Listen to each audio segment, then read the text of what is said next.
Hey everybody, I hope you're having a great day. I'm trying something fun today. My friend Veronica, fellow Tupperware consultant, sent me this yummy recipe for pizza in a mug. So I'm excited to try it. I'm going to be showing you how to make that in our Crystalwave Soup Cup, which is microwave safe. You can also make it in the event and serve soup cup. This is not always available, but I know a lot of people have it, so you can use either one. Just a note to bear in mind when you use Crystalwave, usually you want to microwave it at 65 to 70% power to prevent it from warping. So we're going to get started. I've got all my supplies right here.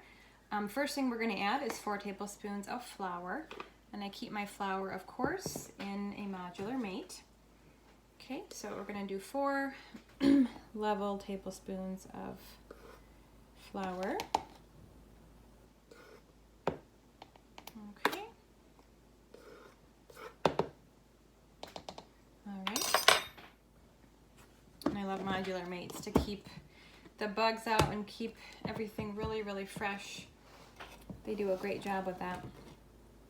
Okay, and then we are going to do a 1/4 teaspoon of baking powder. Okay. Then we're going to use some salt. Now I keep my kosher salt in a spice shaker. Okay. And for this we actually need 1/8 of a teaspoon. Tupperware is one of the only companies, I don't know if you can see that, but we are one of the only companies that makes the 1/8 teaspoon size. So that's really cool. So 1/8 of a teaspoon of salt.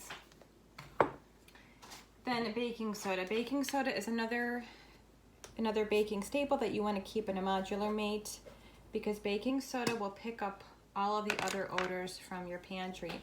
So say you have your box of baking soda next to your nacho cheese Doritos. Well, guess what?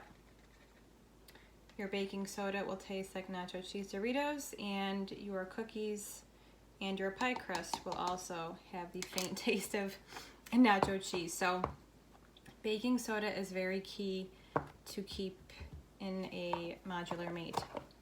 Okay, avoid those icky off odors. Okay, now we've got our dry ingredients. We're going to use our metal whisk, get that mixed up. Okay, get that incorporated. Now, we need to add milk. So we have 3 tablespoons of milk. I don't know, 2% is fine. Probably whole milk is fine. I'm sure skim milk is fine. All right, and then a tablespoon of olive oil. And I keep my olive oil in my tilt and serve dispenser. And this is Triton plastic. It's not glass, so that will not shatter. Okay, so we're going to whisk this up. And the batter is going to be a little lumpy, but that doesn't matter. Okay. So just kind of make sure all of your powder is mixing. I just want to make sure I got everything in there. Okay. Now, I'm just going to grab a spatula just to get the sides, make sure those are mixed in too. I don't want any dry pockets. So I'll just quickly scrape the side. Go. Okay.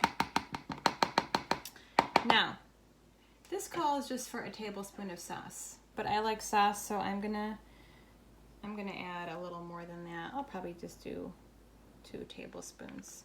It's really up to you. I mean, these recipes are just little guidelines, but you do what you want. Okay. Now, it calls for mozzarella cheese, which I ran out of. So I'm going to do Old Forge style and just put a little American cheese on there. I don't know, anything with sauce and cheese is delicious to me, so I don't really care what kind of cheese it is. Okay, and then we're going to top it off with Italian seasoning. Okay, just, I don't know, just estimate however much you want. Okay, It's ready to go in the microwave. Okay, we're gonna start off with a minute and see what happens. And I have it at 70% power. Now, really quick, I just wanted to go over the differences between the Crystalwave and the Vent and Serve. So, of course, there's two different types of seals. The Crystalwave seals tend to stay on very, very tightly. I mean, these are also air and liquid tight, but these seals tend to stay on better, in my opinion. But I like these because these are indestructible. These can be microwaved at 100% power. They're not going to warp. They're not going to stain. They're very resistant to cracking, and they're not going to melt. So I call them husband-proof because he can't destroy them. And then the Crystalwave are also very, very good. I mean, I love them too. If you just remember to do 70% power, you're not going to have an issue. But it's the same idea here. You have this little tab. It's going to let your steam out. Of course, we didn't need that for this demo. But yeah, so those are just a couple of the differences between that. Okay, so look it's off to a great start.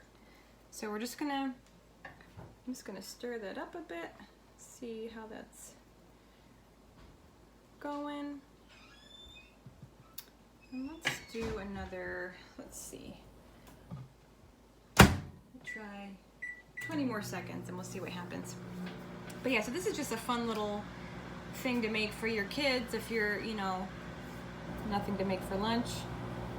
I'm gonna try it too because I'm sure it's wonderful. So, okay, almost ready. So wow, so look at that. Doesn't that look fantastic? I think it looks really good. Let me grab, let's see.